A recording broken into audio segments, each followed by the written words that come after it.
ethnic rights, linguistic rights, and the smaller they are, the more they need to be protected. So we demand that the cultural and linguistic ethnicity of the people of Meghalaya, we're talking about cultural and ethnic, they need to be recognized first, and they need to be protected at all costs.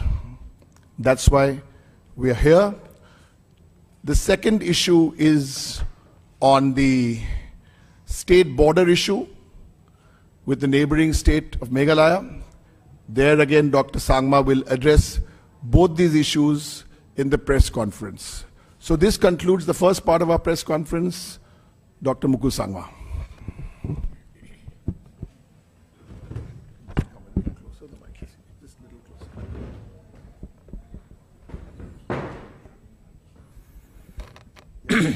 Thank you, Mr. Derek.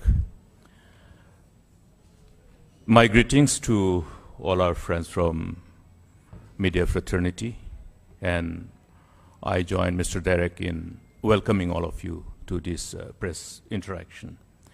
It's a privilege again for me because it's very rare when we have this opportunity to be in front of you, to brief you, and for you also to be in Northeast. I think it's an area where you hardly probably go, and then difficult to cover. But media network has become much more vibrant now. We are able to connect. So it is a great privilege to be with all of you. Now, joining my colleague, Mr. Derek, I would like to share with you that today what we did in the morning was to draw the attention of the government of India to take cognizance of issues revolving around the people of Northeast, particularly the people of Meghalaya. Now, as politicians and as people belonging to this political class, we are all responsible. We are all responsible to ensure that we defend and protect our ideals of democratic values and the cultural ethos, and always take cognizance of any voice of the people, listen to the people. But I'm very sad to say that today we are in such a situation where people's voices are falling on deaf ears, whether it is at the state level or at the national level. And that is something which we have not seen in the past. I have had a long innings in politics. I started very early at the age of 27 when I got elected as an MLA, 1993, completing almost 30 years of my innings in politics. And this is the time when, with this present dispensation of government, both at the state and the center, we see that the voices of people are not considered as something to be taken into cognizance by the government of the day. And this is precisely why we say that we must continue to therefore draw the attention to the government. Today is the first time in the history of my political innings that we have to come and do what we did in the morning to draw the attention of the government of India.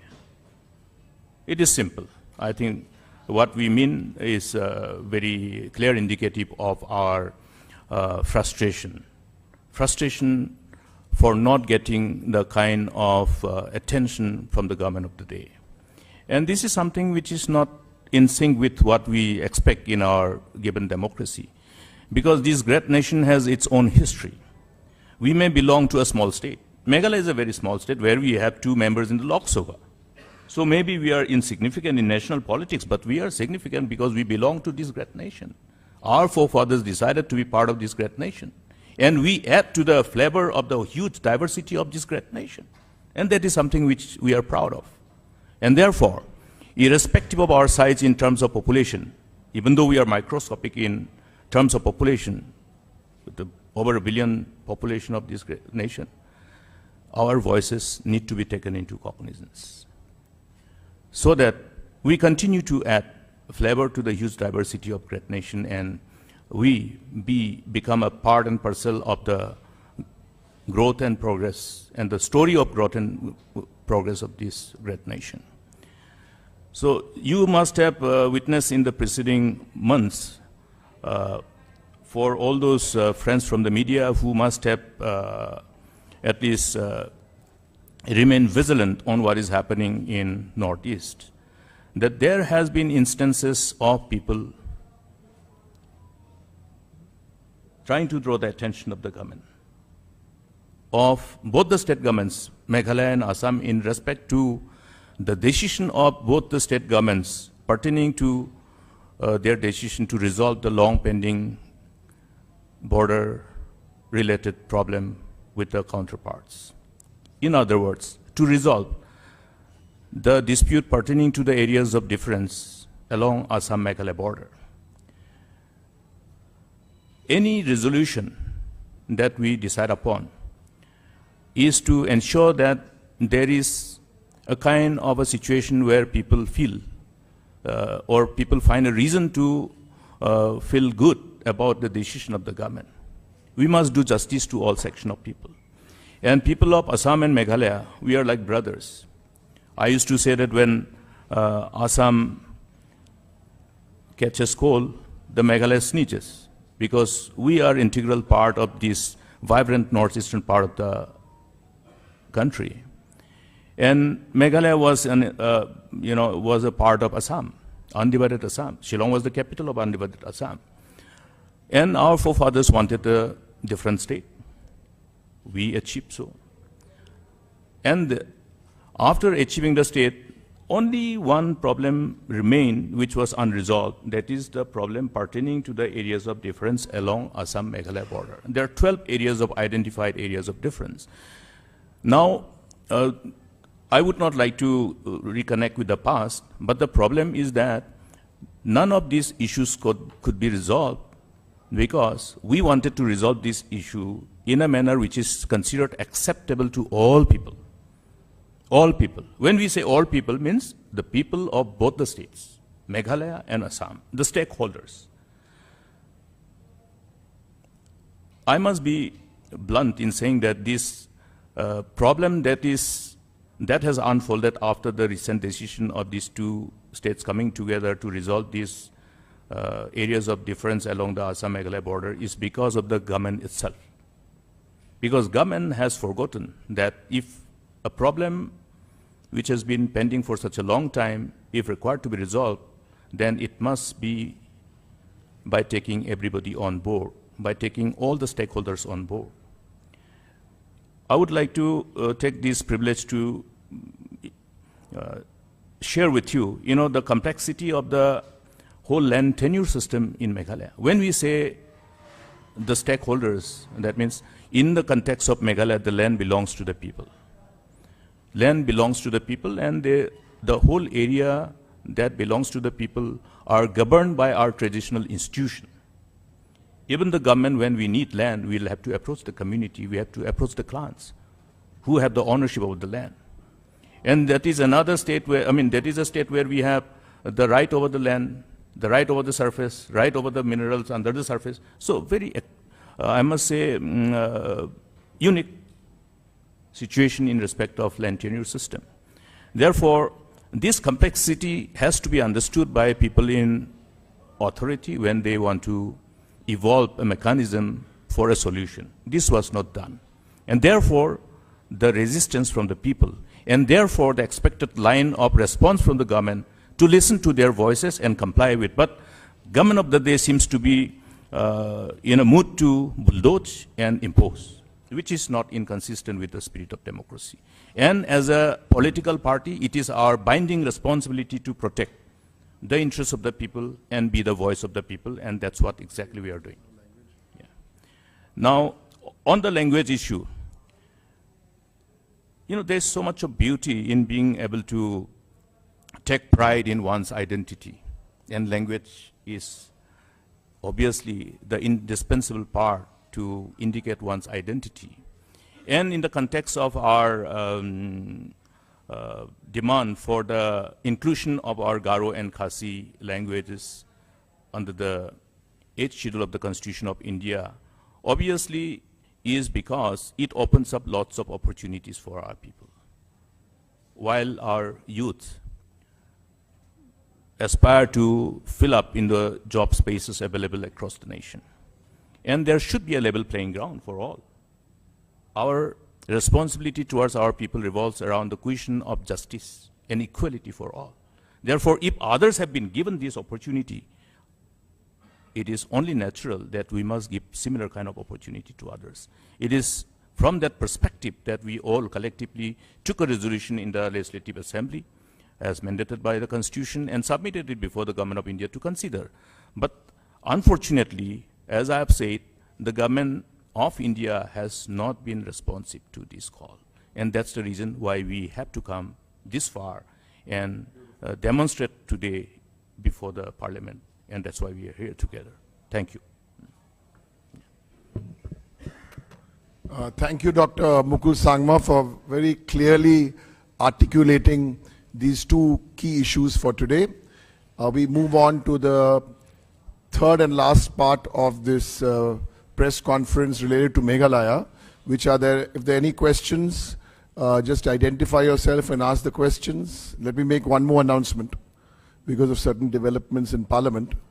After this press conference concludes, the All India Trinamool Congress will have another press conference with a, just say, should we say, a 7-minute break, and there we will discuss issues related to Parliament at that time. So you don't need to, maybe just a 7-minute break so we rearrange the table, the chairs. Okay. Dr. Sangma, any questions?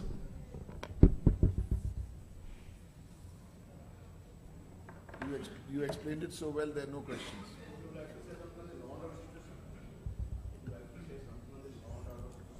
Law and order situation. Well, I must at the outset congratulate the people of the state for enabling the government to restore peace. I think national media was a witness to what happened in Meghalaya in those preceding years when one of the lady was a victim of, the cruelty with which the terrorists were operating in the state of Meghalaya. We restored peace. And by 2018, 6th of March, when I handed over the charge of the government to a new incumbent government, the Meghalaya didn't have any more militant nor a terrorist organization operating. So that was the kind of turnaround that we created over the period of time when we had the privilege to be in the helm of affairs of governance. But today, with the kind of deprivation of the youth from getting into the job spaces available, there are disgruntlement, frustration, anger palpable amongst the youth. You must have seen what has happened on the Independence Day in Shillong itself, which has never ever been anticipated. Something of which we are not proud of. Something of which we are ashamed of. That has happened. You have witnessed it. So the question of managing the law and order in the state of Meghalaya by the present dispensation, from what has happened in the preceding years and what you have witnessed as a nation, itself speaks for, it's self-explanatory about the incompetence and insensitivity of the government towards what's happening on the ground. Zero.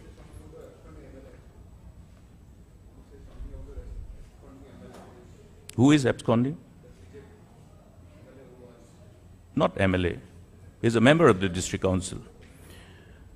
Well, I think if whatever alleged illegalities have been happening in that particular place in the capital town of West Garo Hills, I'm sure you will agree with me that it has not been happening only for 1 day or 2 days. What was the government doing for so long? I think that is the question you'll have to pose before the Chief Minister or the government. What was the government doing for so long? Please understand one thing. The magnitude of problem in the state of Meghalaya and in Northeast is something which is really, really scary. The quantum of drugs that's flowing around, the number of peddlers getting involved, and various other associated evils that's happening there. And this is a time, when the government of the day decides to come up with a policy and program to make Meghalaya a den of gambling and other vices. This is something which is not in sync with our cultural ethos, our way of life. So we are really in a situation where the government of the day will have to take responsibility for all the mess that we are in.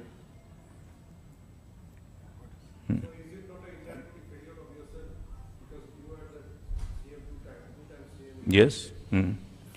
Now, when I took charge as Chief Minister on the 10th of April 2010, I inherited a state which was not in a very good shape. Okay. The band outfits were operating, dictating terms. Government employees, if transferred and posted to various areas across the state, first thing they would do is to find a way to reach political bosses to change the transfer and posting order, obviously because of the law and order situation. But as I have said, when there were innumerable militant outfits and two dreaded banned terrorist organizations operating in the state, we created a turnaround, and not even a single terrorist organization or a militant outfit was operating anymore on the day when I handed over the charge on 6th of March 2018. That means what?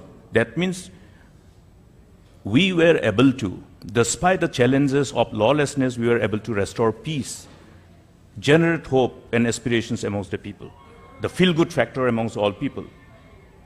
Now tell me, across the nation, where you have similar kind of challenges, to have a turnaround within such a short time, is it really possible? It's not possible. In fact, in course of number of the internal security meeting that we had with Government of India, I have shared with all our colleagues and Government of India that whatever the state of Meghalaya has adopted to deal with militancy, lawlessness and terrorism must be taken as a case study for Government of India and other states. I repeat, with pride, that whatever Government of Meghalaya during my time has done to deal with lawlessness, militancy and terrorism must be taken as a case study by any of the states who are still confronted by the similar challenges. Thank you. And what is your expectation? Okay. Last question. Yeah, my expectation is that... Questions? Just one second. Yes. So this recent issue where, the Meghalaya BJP vice president, a portal was created by the police which is alleged to be run by this BJP Meghalaya vice president, Mr. Mara. So is the Trinamool, because, it's one of the largest opposition there now, breaking up the issue, what is it doing?